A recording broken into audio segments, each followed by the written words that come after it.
Hi there, this is Ranjit from tech2bus.com, and in this video we're going to do the full review of this Nexus 7 tablet from Google. And this is the first tablet by Google, and it's known as Nexus 7. And the attractive thing about this tablet is that it houses a Tegra 3 quad-core processor. Then also the pricing is very attractive. In US, this tablet the 8GB variant sells for just $200, and the 16GB variant sells for $249. And let me give you a physical overview. The tablet sports a 7-inch screen, and it has a very good resolution of 800 by 1280, which comes to a PPI of 216, and it's very good, and it's an IPS grade display, so the viewing angles are also very good. And if you can see here on the top, we have a 1.2 megapixel camera. Technically speaking, it's just a VGA camera, but if you root your tablet, it can record in 720p HD. Sadly, if we move towards the back, we do not get any rear facing camera on this Nexus tablet. And on this side, if you see, we have the power button, and we also have this volume rocker. And I do not like the placement of this volume rocker because it's very close to the power button, and I have been testing this tablet now for about 3 weeks, and many times while just adjusting the volume, I accidentally have hit this power button. So that's a big bummer. And let me show you the back also. The back is actually very good. It is sort of fake leather. It's actually plastic, but it is very good to hold. And I have been using this tablet without a case, and as you can see, I did not get any scuff marks or like that. So it's very good at resisting the wear and tear. And I like this this golf ball type texture. It's very nice to hold. And we have the Nexus branding over here, and this tablet is made by Asus, so we get this Asus branding here, and we also get this long speaker grill, but it's misleading. You would expect that having such a big grill would enable loud noise, but I'm really disappointed by the speakerphone quality. It is, I would say, very quiet. And on the bottom we have this 3.5mm headphone jack, and we also get this micro USB slot. Sadly, this tablet does not have any micro SD slot, so you are stuck with the storage that you get on the tablet. And here we also have these Podco dots for some accessories that will be releasing in the future, like dock, etc. And we also have a mic over here, and we also have one more mic hole over here. So we have two mics, and I did check it with Skype, and the audio quality while making Skype calls was pretty good. One more big con is that, as I have said, that we do not have any micro SD card slot on this tablet, so you are stuck with a maximum of 16 GB with this tablet. Also, there is no 3G facility, so you have to rely on Wi-Fi for connectivity with this tablet. Coming to the battery life, the battery that this Nexus 7 houses is a 4325 milliampere battery, and Google touts a battery life of about 9 hours or so. But in my testing, I got a battery life of about 6 hours to maximum of 6.5 hours. That is with the heavy usage of this tablet. So with very light usage, you might get about 8 hours of battery life. Let me also talk about the handling of this tablet, because tablets you hold in your hand, and because of the compact size, you can easily hold this tablet in your one hand and use it. And I found it to be pretty easy because it's fairly light at just 340 grams. And I have used it extensively, so it is not tiring to hold, and also it is pretty good to hold it in this way, because we do have a lot of bezel over here, so you can hold your hands like this. And sadly, but in this orientation, I was generally using it with just a single hand. And coming to the performance, I would say the performance of this tablet was very good, because it houses a Tegra 3 processor, that's a quad-core processor, so it was easily able to handle everything. And out of the box, this tablet ships with Android version 4.1, that is Jelly Bean, and as you can see, it is very fluid to use. I did not face any lags or anything like that, and everything was super smooth on this tablet. I would say that for just $200, this is one of the best tablets that you can get right now. And there are some minor cons with the tablet. It's not perfect. For example, I have just connected to my Wi-Fi, and before going towards that, if you have noticed, Google wants you to use this tablet in this portrait mode. So by default, if you tilt the tablet also, it will not shift to landscape mode. The home screens, apps can shift, but there is a free app in the Android app market. By using that, you can do that if you like. For example, let me switch to the web browser. By default, it ships with the Chrome web browser, and in apps or anything like that, you can always go to the landscape orientation like this. Many people think that this tablet does not work in landscape orientations, and that's not correct.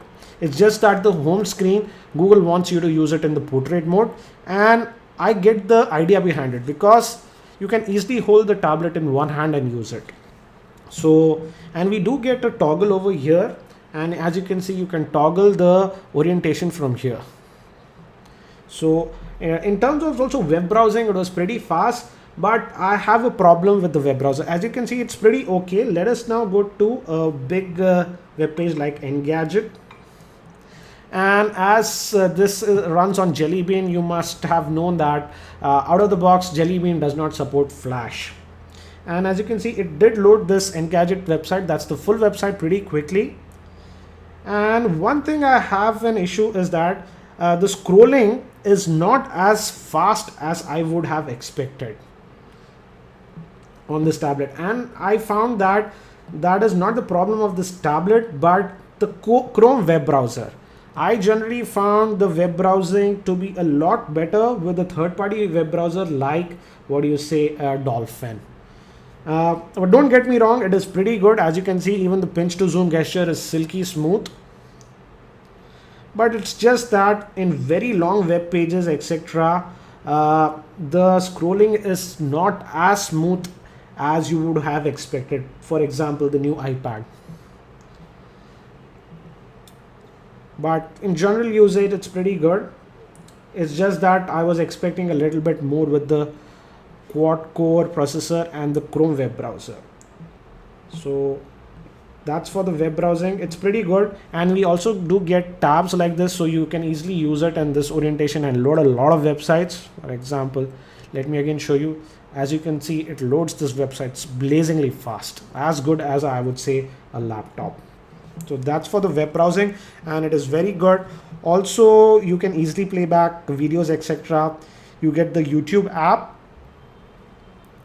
and this is going to list all.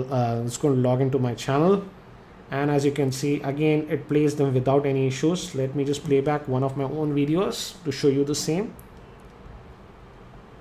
Hi there, this is Ranjit from tech2bus.com, and first I want to wish all of you a very happy new year. And let me just get out of this, and as you can see, it is pretty fluid. So I watched a lot of YouTube videos on this, and it's a pleasure. It's pretty good. One thing that I just want to comment about the screen quality is that, and some of you might not agree with this, don't get me wrong, the screen quality is very good for a $200 tablet. I think so, it's one of the best. But some people are comparing it with iPad, and I have to say the iPad screen is any day much better than the screen that you get on this, because I felt the colors are a little bit washed out, and the contrast is not as high that you get on a tablet like iPad. But again, the iPad costs $500 and this is just $200. For $200, the screen quality is, I would say, excellent. Now let me also fire up some benchmarks. And you do get this ICS style tray, and we do not have any physical buttons. We do get the touch type capacitive buttons like like you get with the Nexus phones. That's back, home, and this multitasking tray, and you can kill the apps by just swiping them off like this. Again, in terms of my normal day-to-day usage, I did not find the tablet to be sluggish any times, and I did not have to forcefully kill any of the apps like this. I'm just showing you that, and let us go to the app tray. And it does have a very powerful GPU also. It's a 12 core by Nvidia, and let me show you that by using the Nina Mark II test, and this will test the GPU. I ran it previously also, and I got a very good score of 55. And I have also made another video regarding the gaming capabilities of this tablet, and needless to say, it can play any of these Android based games without any issues. It's a pleasure to play games on this tablet. And again, as you can see, we are getting a very good score here. It's almost touching 60 FPS. That's the max for Ninamark. Now it's down to about 50, 58, 60.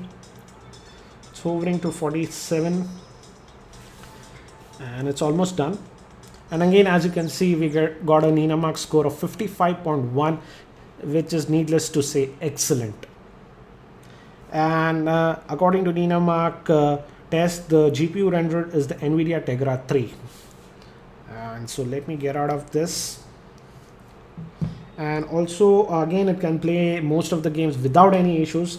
If you want to know about the gaming performance, you should check out this video that I made regarding gaming for this one. Also, one more thing that you need to know is that by default, though this this tablet has this front facing camera, Google decided not to put any camera app. So you can just go and download this camera ICS app from the Play Market, and using that you can get the camera functionality. Let me just show you that. Let me switch it on, and as you can see, the camera app also works. And again, as you can see, it is also pretty clear, and I tested it with Skype etc., as I mentioned, and the video calls were very nice. Also, one more thing is that let me fire up the web browser.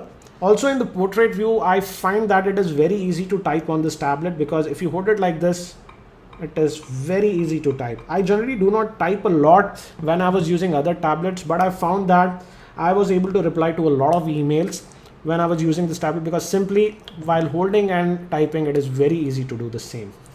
And again, the orientation change also is pretty quick, as you can see. And let me just close that. One little con that I have about this tablet is that while general usage, also not using heavy apps, also the back portion of this tablet can get a little warm. It doesn't get hot, but it does get warm. I have no idea why. I can understand that the tablet might get warm when you're stressing it, like playing heavy games like Shadowgun etc. like this. But even with the normal usage, for example, after using the tablet for about 30-40 minutes, the back gets slightly warm, and that might be annoying to a few of you. So let me just play this game, original game. I'm just going to resume, and I'll just show you some of the graphics, because this tablet can handle them without any issues. Also, if you're planning to buy this tablet, I would say that do not buy this tablet from the Play Store, but buy it from the physical store, because there are a lot of people complaining about hardware issues. For example, I also have a problem with my screen, and I suggest that you buy it from a physical store so that you can easily exchange the same if you get a defective piece. For example, let me now just show you see the graphics and how fluidly it runs this. So let me just get out of this game. Also, as this is a Jelly Bean tablet, we do get this Google Now. Just swipe it like this and you get access to Google Now. And this is your personalized assistant type. You can just ask questions. For example, let me try it. What's the height of Mount Everest? It didn't recognize, but it generally does. What's the height of Mount Everest? Mount Everest is 8,848.00 meters tall. So as you can see, it does answer stuff like that. Let me also ask one more question. Who's the president of Russia? It couldn't recognize. Let me try again. Who is the president of Russia? The president of Russia is Vladimir Putin. So that's Google Now. Also, with the general usage, I did not find any sluggishness, so that's really nice with the tablet, and it performed brilliantly. I'll talk about some of the apps that I have installed on this tablet. By default, you do not get a lot of apps installed, and again, as this is a Nexus tablet, the big advantage is that whenever Google will release a new update, this tablet should immediately get that Android update. So that's one more good thing with this Nexus tablet. So what is my overall opinion about this tablet? Again, as I said, for $200, this is an excellent Android tablet. And I don't think so you can find any other better tablet in the market as of now for this price. Again, the big bummer with this tablet is the storage. Google decided to have just 8 GB of storage, and technically speaking, that is very less. Let me show you the same. Out of that 8 GB, actually you get access to just about 5.5 GB. And now after using this tablet for about 3 or 4 weeks, as you can see, I have just 2.1 GB of space left.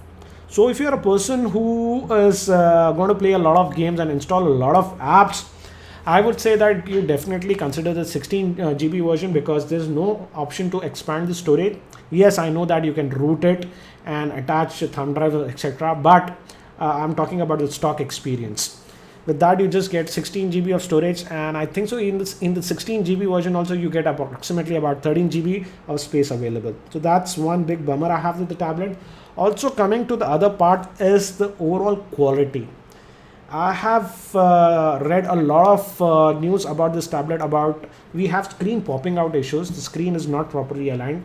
Also, I also have this is a defective piece actually, and if I power off the screen and I power it on after some time, the screen tends to have this whitewash issue.